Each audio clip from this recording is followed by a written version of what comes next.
قتل کرے گا؟ اب ہوگا یا وہ مجھے قتل کرے گا؟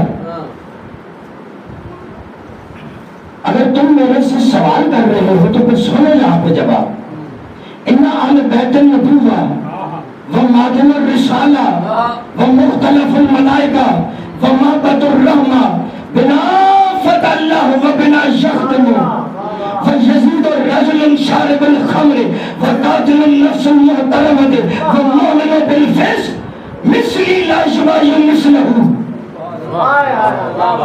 اب وقت اتنا نہیں ہے، آج کی اس منزل پہ میں صرف ترجمہ کر کے گزروں گا کیونکہ اس کے اندر کتنے راز ہیں. اگر میں وہ پڑھنے شروع کر دوں تو کم و بیش گھنٹہ تو مزید لگ جانا ہے اور آدھا گھنٹہ مجھے گفتگو کرتے ہو گیا. امام نے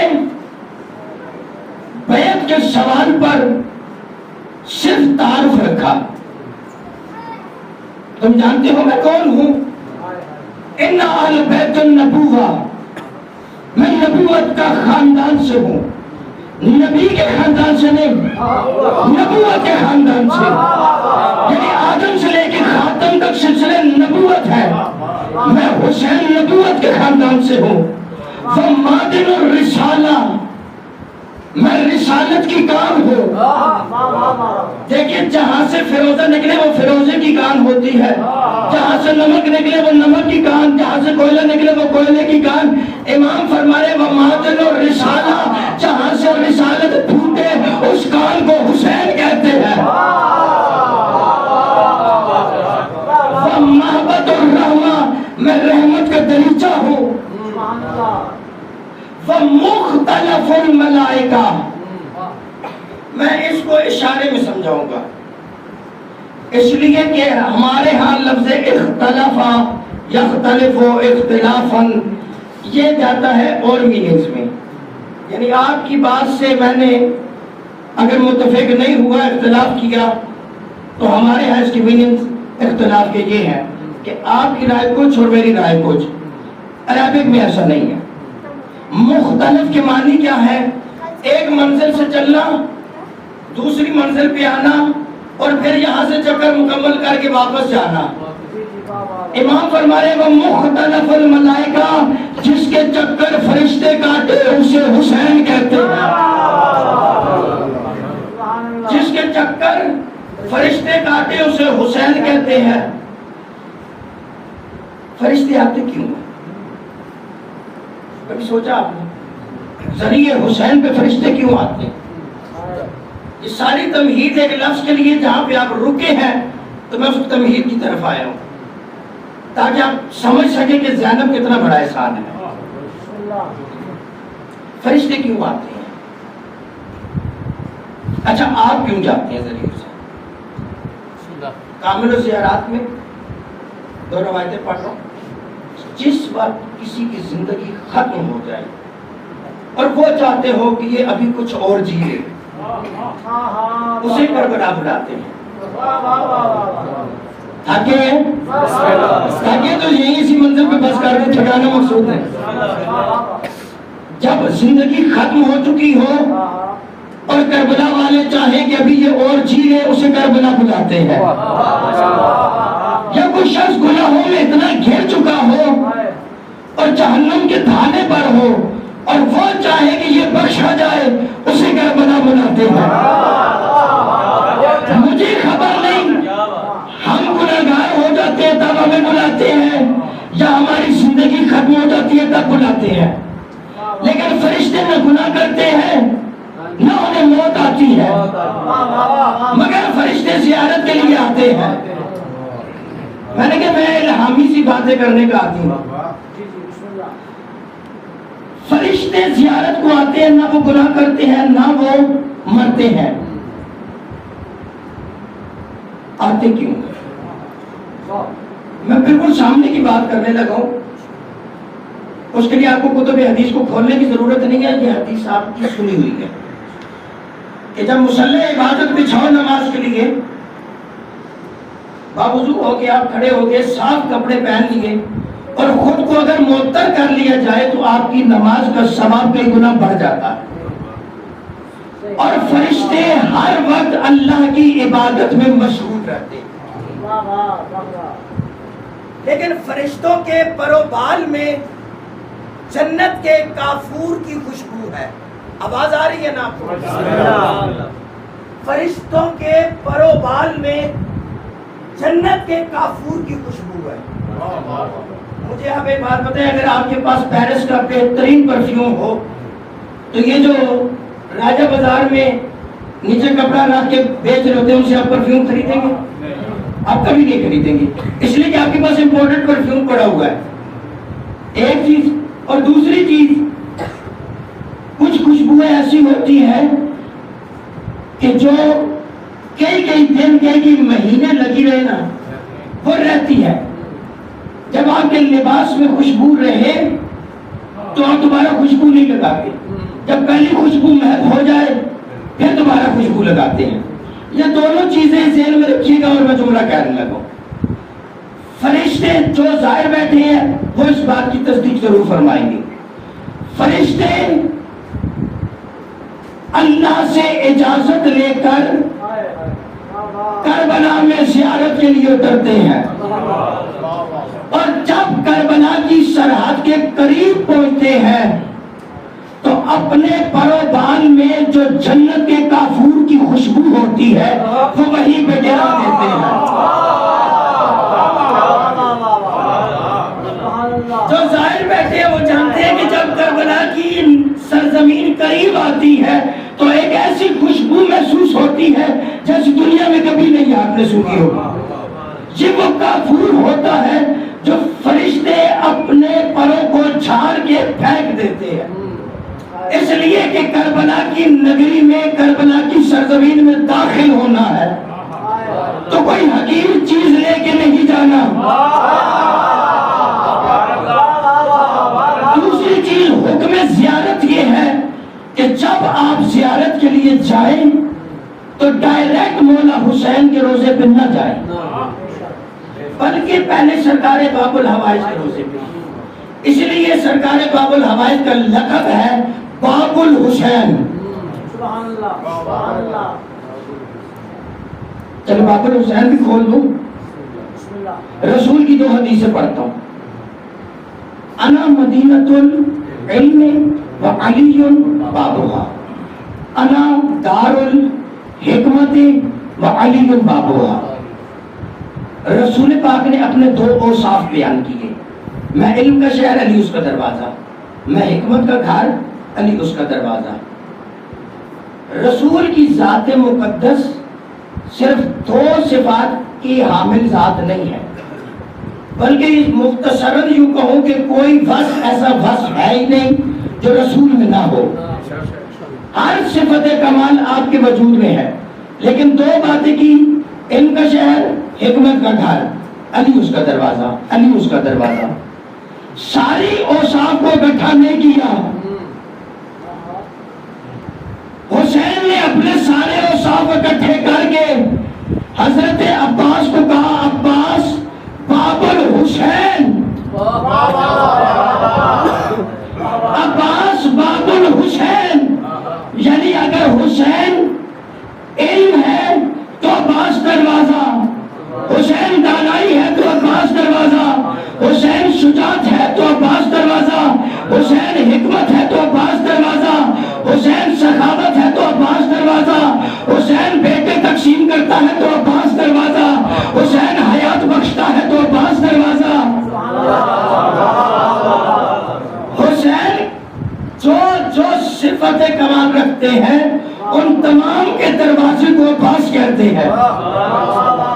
فرشتے اپنے پر و بال میں جو خوشبو ہے کافور کی اسے کربلا سے باہر چھوڑ کر مولا غازی عباس کی زری پہ آتے ہیں اور حضرت عباس کی زری سے اپنے پر و بال میں خوشبو وفا کو سموتے ہیں.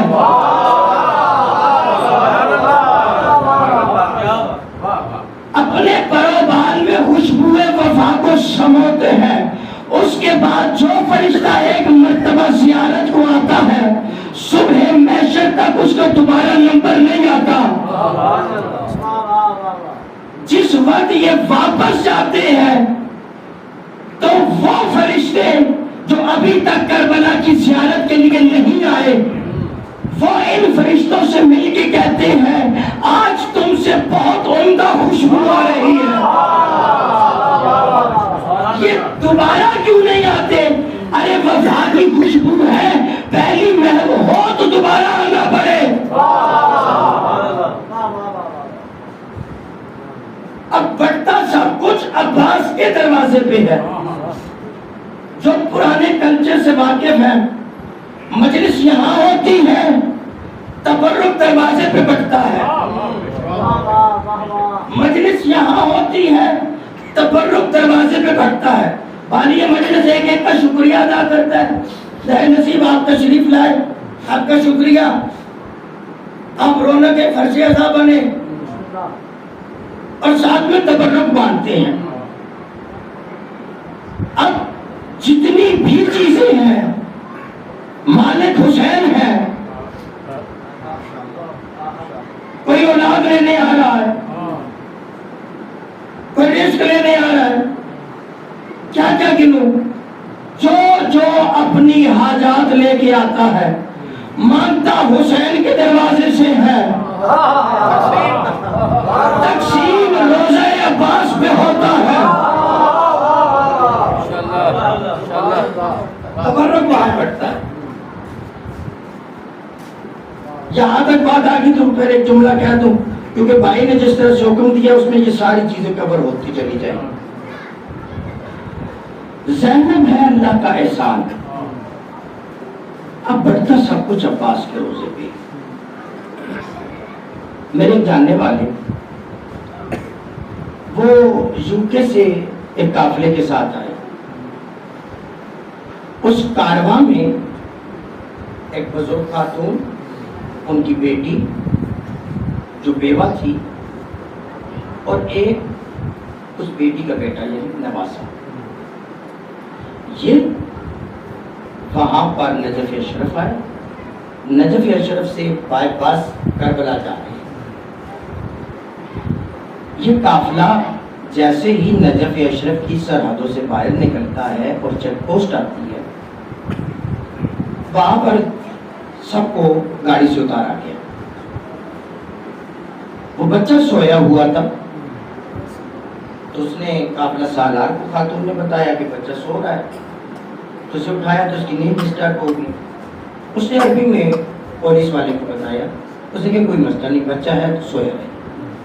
اب جیسے وہ بس میں داخل ہوا، فوراً سے واپس آیا، اس نے کہا کہ وہ جو بچہ آپ کہہ رہے ہیں سویا ہوا ہے، وہ سویا ہوا نہیں، وہ مرا ہوا ہے، مرا ہوا ہے۔ تو لہٰذا اب آپ کے ساتھ میت ہے تو کربلا دور ہے، نجف قریب ہے، واپس جائیں اور جا کے تدفین کریں، پھر واپس آئیں۔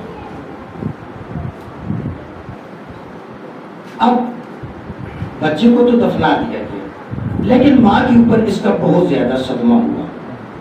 جب کربلا پہنچے تو وہ مسافر خانے میں بیٹھ گئی، ایک روز بھی وہ زیارت کے لیے نہیں گئی۔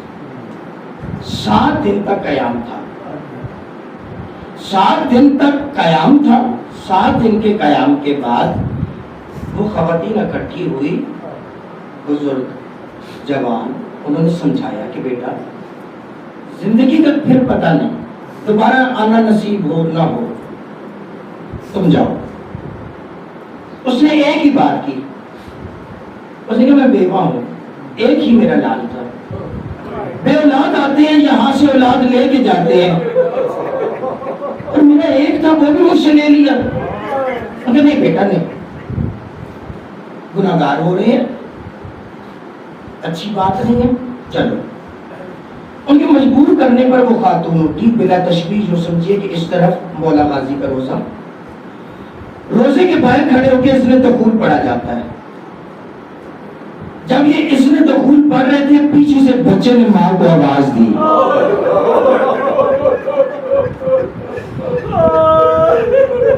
ماں نے پلٹ کے دیکھا تو اس کا بیٹا وہاں کھڑا تھا۔ اب ماں کی کیا حالت ہوئی ہوگی، ماں نے بچے کو کلیجے سے لگایا، چومنا شروع کیا۔ کہ بیٹا تم کس وقت یہاں پہ آیا، کیسے آیا؟ کہ ماں میں 7 دن سے تیرا انتظار کر رہا ہوں،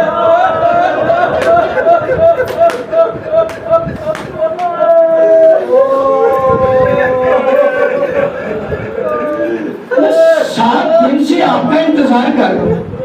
جب ماں جیت بھر کے بیٹے کو چوم چکی نا، اب ماں کی نظر پڑی کہ میرے بچے کے لباس پہ خون لگا ہوا ہے۔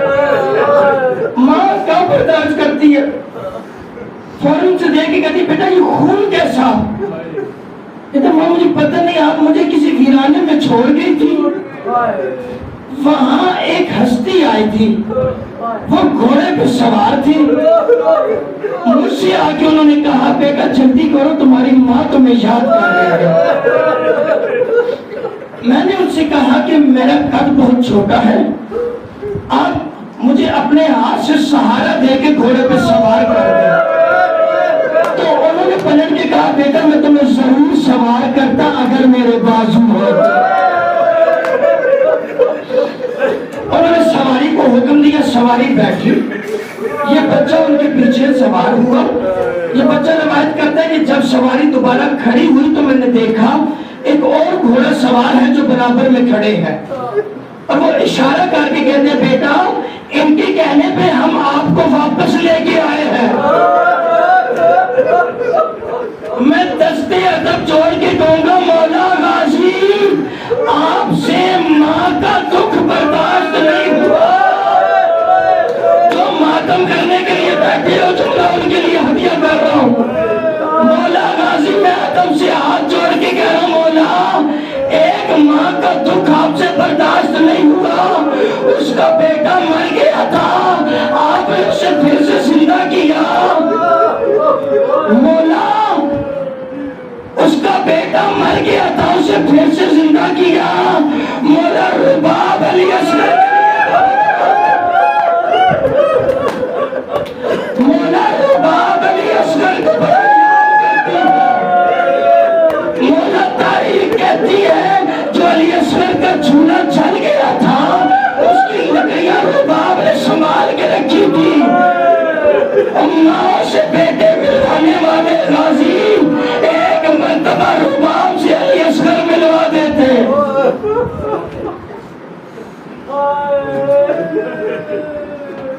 اجرکم اللہ۔ بس میں سب شہادتوں سے ریلیٹڈ ایک جملہ کہتا چلا جاؤں گا۔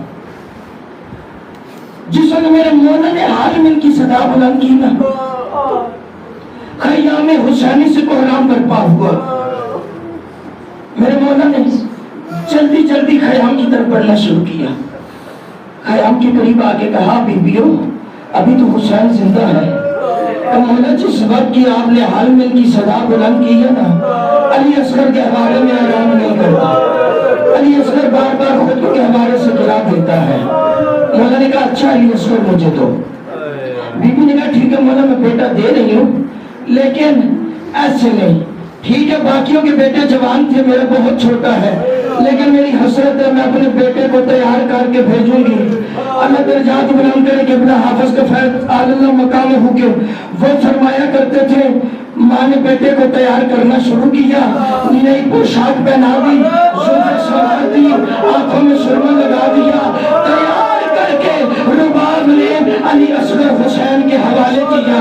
اس وقت بی بی نے کہا مولا آپ کو علی اکبر بہت پیارا تھا، آپ نے علی اکبر سے کہا تھا بیٹا علی اکبر جب رن کی طرف دوڑتے ہوئے جاؤ گے نا میرا نام تھوڑی تھوڑی دیر کے بعد خیام کی طرف رخ کر کے پلٹ کے میری طرف ضرور دیکھنا۔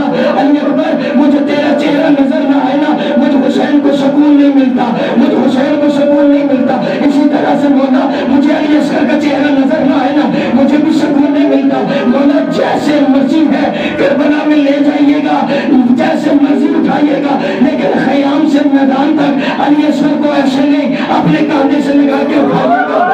علی اصغر کا منہ میری طرف ہو، گوشت میدان کی طرف ہو، بس اتنا کہہ کے ماں نے علی اصغر کے کانوں میں کچھ کہا، کان میں کچھ کہہ کے مولا کے حوالے کیا۔ مولا نے علی اصغر کو کاندھے کے ساتھ لگایا، مولا نے چلنا شروع کیا۔ جو ماتم کرنے کے لیے بیٹھے ہو ان کے لیے جملہ کرو۔ مولا حسین نے اپنے لال کے کان میں کہا بیٹا ماں نے کیا جملہ کہا تھا آپ کے کان میں جب میرے ہاتھوں پہ آپ کو رکھا اس وقت شہزادہ علی اصغر کے ننے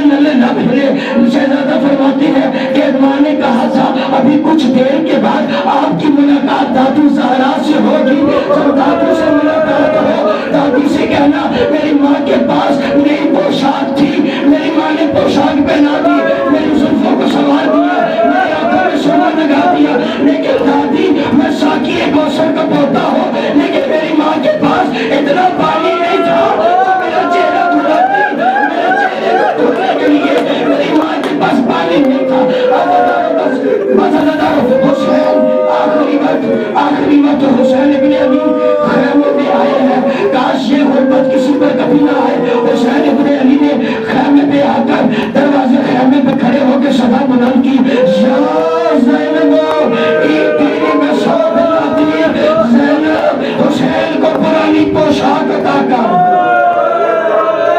یہ پوشاک چاہیے تو کوئی نئی پوشاک پہن دے کہ نہیں تیری میں سو بلاتی مجھے پرانی پوشاک عطا کر پرانی پوشاک مولا کس لیے کہاں میں سے کفن بنا کے سے قربان کروں گا ہو سکتا ہے پرانی سمجھ کے کوئی میرے بدن پہ چھوڑ دے میں دستے عدد جوڑ کے کہوں گا غیورو جس وقت 11 محرم کو بہن بھائی کے جنازے پہ آئی تھی کیا بہن کو پرانی پوشاک نظر آئی بیوی نے آ کر سلام کیا سلام کر کے کہا حسین کیا آپ ہی میرے بھیا حسین ہے کٹی ہوئی رگوں سے آواز آئی نام الحسین ہاں میں ہی حسین ہوں اس وقت بیوی نے دے کے کہا مولا آئینہ کمیسی مولا آپ کا لباس کہاں گیا کہا میرے قاتل لوٹ کے لے گئے اس وقت مولا نے صدا دے کے کہا آنتا اختی زینب کیا میری بہن زینب آپ ہے کہا نام انا اخت کا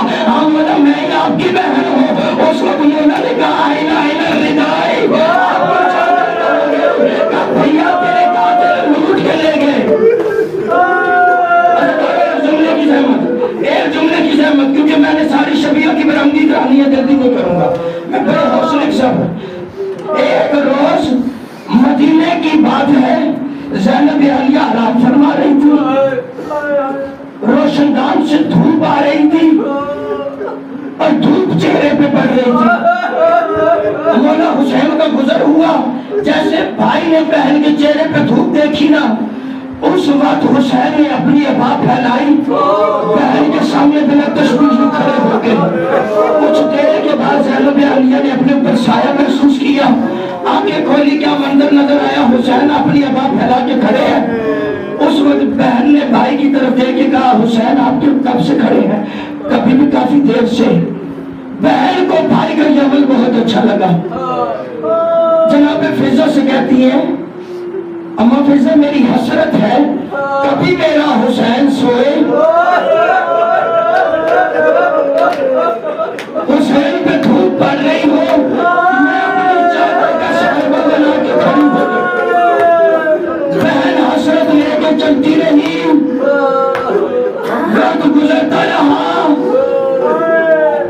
آ گیا 61 ہجری کا محرم یکم محرم گزر گئی بہن بھائی کے خیمے کے پاس طواف کرتی رہی ہو سکتا ہے کبھی میرا حسین سوئے اور حسین پہ دھوپ پڑے میں اپنی چادر کا سایہ کروں 2 محرم زینب انتظار میں 3 محرم آ گئی زینب انتظار میں 4 محرم آ گئی زینب انتظار میں 5 محرم آ گئی زینب انتظار میں 6 محرم آ گئی زینب انتظار میں 7 محرم آئی پانی بند ہو گیا زینب انتظار میں 8 محرم آئی زینب انتظار میں 9 محرم آئی زینب انتظار میں کاش کبھی میرا بھیا حسین سو جائے حسین پہ دھوپ آ رہی ہو میں حسین پہ صاحبہ کرو ادھر آئی 10 محرم حسین بہت مصروف ہو گیا کبھی ہر کا ناشا نہ رہا ہے کبھی جون کا ناشا نہ رہا ہے کبھی آپس شادری کا ناشا نہ رہا ہے کبھی حبیب اپنے مظاہر کا ناشا نہ رہا ہے ادھر انصار ختم ہوئے ادھر بھتیجے بھانجوں کے ناشے اکٹھے کرنے شروع کیے کبھی قاسم کے ٹکڑے چن کے لا رہا ہے کبھی علی اکبر کو گلے جیسے لگا کے لا رہا ہے کبھی غازی کے بازو اٹھا کے لا رہا ہے کبھی مولا محمد کے جنازے اٹھا کے لا رہا ہے زینب انتظار میں ادھر عصر کا وقت ہوا ادھر حسین شہید ہوئے ادھر زینب نے دیکھا حسین کربلا کی خاک پہ دھوپ پہ پڑا ہے زینب نے جتنی مرتبہ ارادہ کیا کبھی ایک بیوی کو سنبھالتی تھی ڈالتی تھی، پھر ارادہ کرتی تھی۔ عصر کے بعد لاشوں پہ گھوڑے دوڑنے شروع ہو گئے۔ زینب انتظار میں کس وقت بھائی پہ سایہ کرو۔ ادھر شام غریبہ آئی، زینب کی چادر لازمی لوٹنے آ گئے۔ یہ نہیں چادر لوٹنے کے لیے آئے، چادر لوٹ کے لے گئے۔ حضرت جب بہن بھائی کے لاشے پہ پہنچی ہے، اس وقت زینب نے اپنے بالوں کا سایہ بنایا، زینب نے کہا بھیا حسرت تھی، میں آپ کے لاشے پہ اپنی چادر کا سایہ بناتی، مگر آئے غربت، آئے زینب کے پاس پہلے موقع نہ تھا، چادر تھی، آج موقع آیا، چادر نہیں۔ اللہ حسین بہن کے خیمے میں، بہن مجھے پرانی پوشاک پہن کر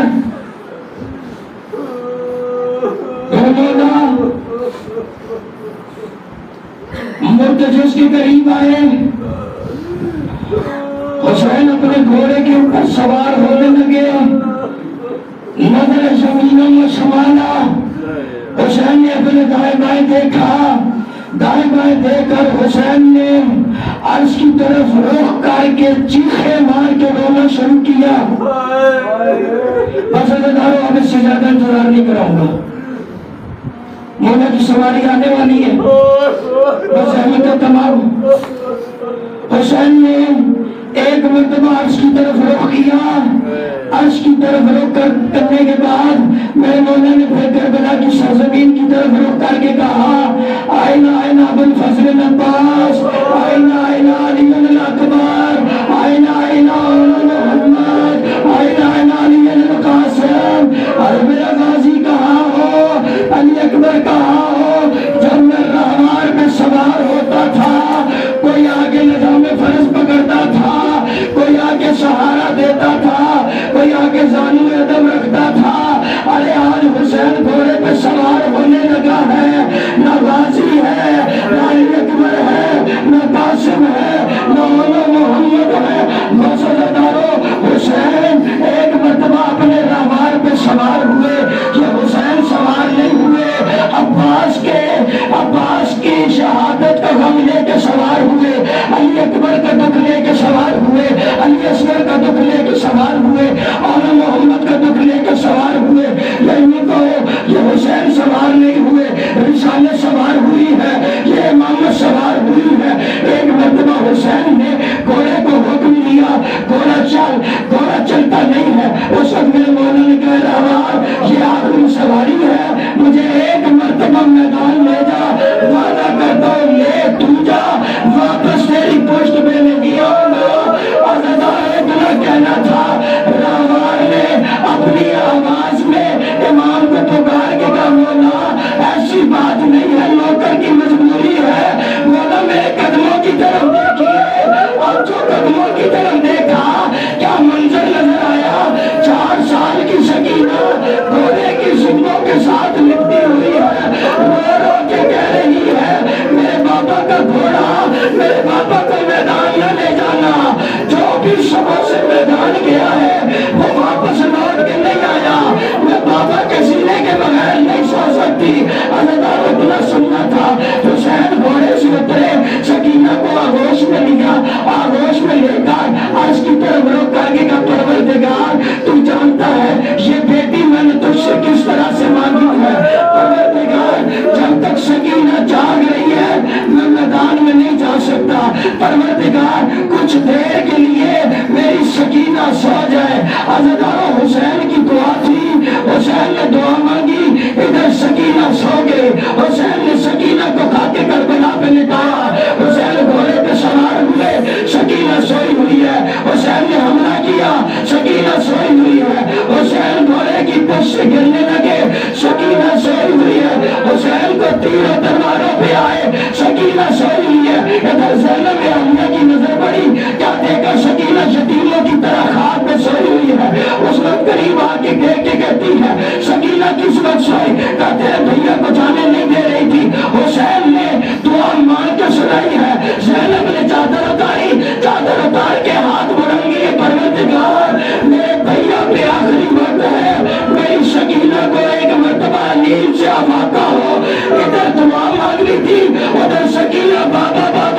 رہی ہوتی تو بوڑھی اماں کی طرف دیکھ کے کہتی ہے بوڑھی اماں میرے بابا کہاں ہے؟ کبھی کا وہ سامنے کربلا کی خاک میں تھے۔ حضرت سکینہ نے دوڑنا شروع کیا، زینب عالیہ نے فوراً پکڑ لیا، کبھی کا کہاں جا رہی ہو؟ ایسے نہ جاؤ۔ کب بوڑھی اماں آپ ہی نے تو بتایا تھا جب رسول اللہ پہ مشکل وقت آتا تھا تو میری دادی خدیجہ گھر سے باہر آ جاتی تھی۔ آج میرے بابا پہ مشکل وقت آ گیا، میں بابا کو بچانے جا رہی ہوں۔ عزادارو ادھر سے سکینہ چلی، بس شبی کو لے آئیے گا۔ ادھر سے سکینہ چلی ہے، عزادارو سکینہ نے دیکھا بابا رش میں نظر نہیں آ رہے۔ ایک نہیں سے پوچھا ہم نہیں تھا ابھی کسی نے میرے بابا کو دیکھا ہے؟ اس نہیں نے پوچھا تیرا بابا کون ہے؟ فرمایا میں حسین کی بیٹی ہوں۔ اس نے ایسا رسالت دیا، سکینہ خان میں گر گئی۔ عزادارو ادھر سکینہ بابا کے قریب پہنچی، ادھر سے قاتل خنجر لے کر آ گیا، خنجر لے کے حسین کے گلے پہ ضربیں چلانی شروع کی۔ بس اتنا کہوں گا اتنا فاصلہ تھا سکینہ اور حسین کا، تو ادھر سے وہ ایک ہاتھ سے ضربیں چلاتا تھا، دوسرے ہاتھ سے سکینہ کو تماچے لگاتا تھا۔ سکینہ چچا غازی میرے بعد سکینہ کو تماچے لگ رہے۔ آلتا جا مخدوم شراب دلا تیرا گلتی شکریہ ہو جائے سردی اوہ کائنا گلتی یا بابا سردی بیٹھایا تیرے چمن میں